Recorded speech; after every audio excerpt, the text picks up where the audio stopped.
So here are a bunch of my tomatoes that I started from seeds that I've collected and saved over the years. They need to go in the ground, y'all. They need to go in the ground yesterday. But I haven't had time, so we've got our day coming up in a few days. I've just got to keep them nice and watered until Saturday, the 3rd. So these and these and these are all my paste tomatoes that I use for sauces. There's about 50 or so that we're going to plant. I've got a whole bunch of sweet potatoes that have started from literally sweet potatoes, and I put them in the water. You may have heard of that. If you take a sweet potato and you suspend it in a cup of water, it sends up little shoots. And then I just take them, put them in another set of water. I pick them off the potato, then put them in some water. They root, and then I stick them in these little cups. So I have a bunch of sweet potato plants. This guy needs some water. How did you get missed? Anyway, and then I've got peppers that I've started. These I'm super excited are my goji berry bushes. I've started from seeds. They won't be producing. I'm going to have to upgrade them to bigger pots, and then they won't start producing until 3 years. So this is a long-term commitment, but I'm super excited about those. These are, where are they? Oh, I retained some. I sold a lot of them, but I retained some hillbilly tomatoes. It's a low-acid yellow tomato. It does have, it's yellow with like red streaks over it. Really good tasting tomato. And then my Cherokee purples. I have a few of the Cherokee purples. Not a whole lot of slicing tomatoes, just enough to eat fresh. But so 90% of them are all paste tomatoes for making sauce. I did a jump start on melons because melons were the #1 item demanded at the market. So I started a bunch of cantaloupe and some watermelon in cups just to get a jump start on the season with that. Those will also be going in the ground on Saturday. As you can see, they're ready. They need to get in the ground. Okay, here's the calm before the storm. I say that because we have a ton of planting that's fixing to happen Saturday. But let me just go ahead and tell you what I've already got. I just put the shade cloth up yesterday because we went from cold to hot. There's really not much of a spring around here, so I don't want my lettuce to bolt too quickly, so I've got a bunch of leaf lettuce in here and some kale. I'm trying to extend it as long as I can without it getting too hot. Some cabbage and broccoli. Finally starting to get some heads on the broccoli. Super excited about that. Sugar snaps. And there's my Ella campaign coming up year after year. It's always faithful. What's left of my bok choy and my spinach because somebody decided to break out of the fence and decimated it. I had a whole bunch planted here, but they, within a matter of minutes, destroyed it. Whatever. I used an entire packet of the butterfly pea seeds. Okay? Started them in cups.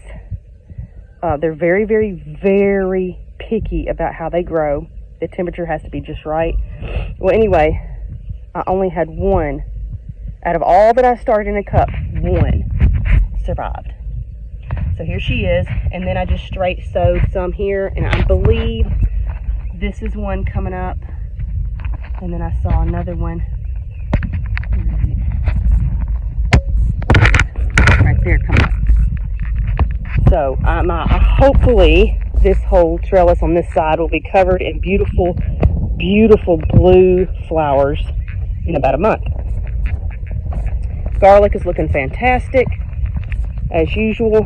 I mean, these garlic heads are going to be massive. Look at this. Look how big that is.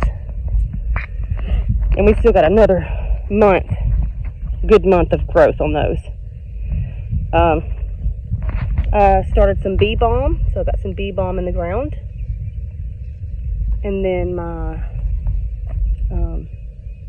what do you call it? Echinacea is coming back. It's been here for probably 3 years.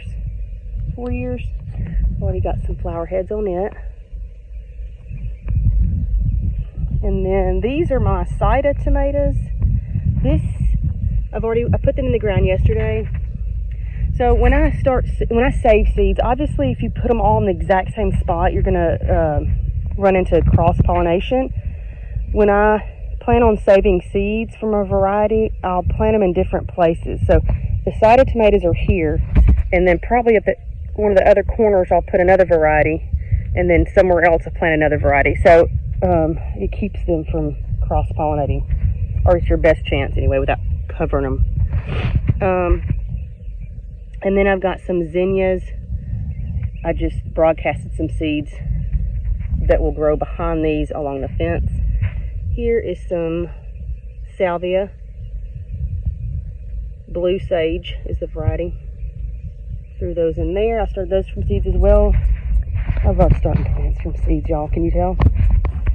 And the onions are looking great. I did come out here and prune them because some were getting a little top heavy, and these were starting to fold over, and if that happens, it sends a signal to your bulb that it's finished growing and will start hardening off. So I don't want that. So any of the ones that were folded over like this, I just clipped off. So that's my red onions and green onions.